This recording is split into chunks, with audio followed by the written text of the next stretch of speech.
There's been a seismic shift in BC politics. Opposition leader Kevin Falcon has announced he's suspending BC United's election campaign and is encouraging supporters to back the rival BC Conservative Party instead. The move comes as the Conservatives have seen a rise in popularity under leader John Rustad, with the party far surpassing BC United in recent polls. And joining us now to discuss this major shift in BC politics is John Rustad, leader of the BC Conservatives. Mr. Rustad, thank you for joining us. Thank you very much for having me on today. Now, with most elections, there's been a consistent war of words between BC United and your party. How exactly did this historic merger come to be? I think there's been a lot of conversations with people right across this province, to both myself as well as to the leader of the BC United Party. And I think that ultimately that probably had some influence. There was a discussion that happened between the executive director of the Conservative Party as well as one of the people from the United Party back on Sunday.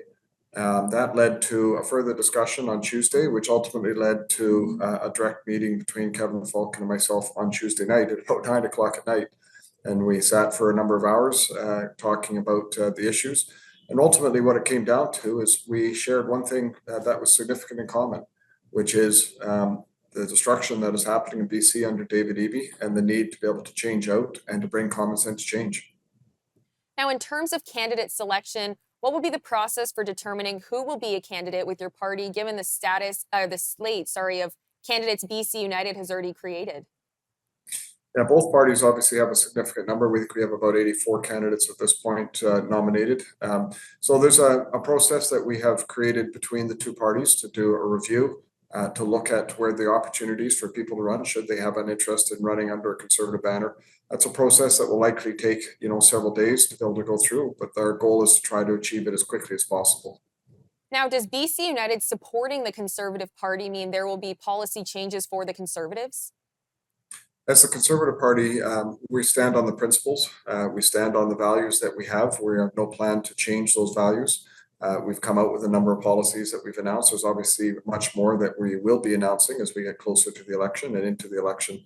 But we're going to look at the policies that have been developed by the United Party to see if any of those make sense in terms of how they fit in with the Conservative Party of British Columbia.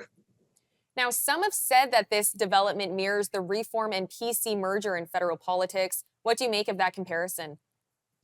I'm not sure if that's quite the case. Those were both mergers. This is actually just a case where Kevin Falcon has suspended the campaign for the United Party. So the United Party still exists. And Kevin has committed that there will not be candidates running under the United Party banner.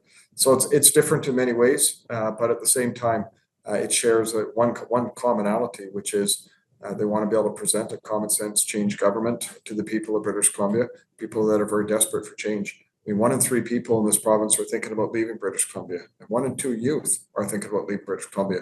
And that is a direct condemnation of David Eby and the policies and the approach that's being taken in British Columbia. Now, you did just touch on change, but in your view, why is it necessary to beat the NDP in the upcoming provincial election? I think anybody who's a parent wants to be able to have the best future possible for their children. And when they see people or lives are being destroyed by drugs with decriminalization and safe supply, when you see people not being able to get healthcare services with 12-hour waits in an emergency room, if the emergency room is even open, when people can't afford to put food on the table and find a place to live, people are going to leave this province. And that's why people are so interested in change. Since 1991, it's been 16 years of the BC Liberals and 17 years of NDP. And there is nothing in this province that isn't in a crisis or broken. And so people are looking for that change. And that is why we just want to get back to the basics of fighting for the average everyday person and just doing what's right. Now, regarding candidates, what is the expected timeline to have your full slate of candidates decided?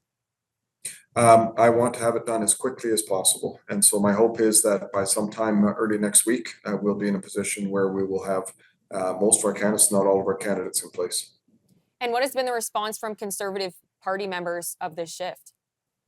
I think there's been the response certainly I've received has been overwhelming in terms of people being very excited about coming together and being one force to be able to take on the NDP. and try to bring an end to the radical policy. So it's been very positive for the most part. I think it's probably obviously there's some people that may feel some concern, but quite frankly, the overwhelming response has been very positive. Thank you so much for joining us today. Thank you so much for having me on. Take care.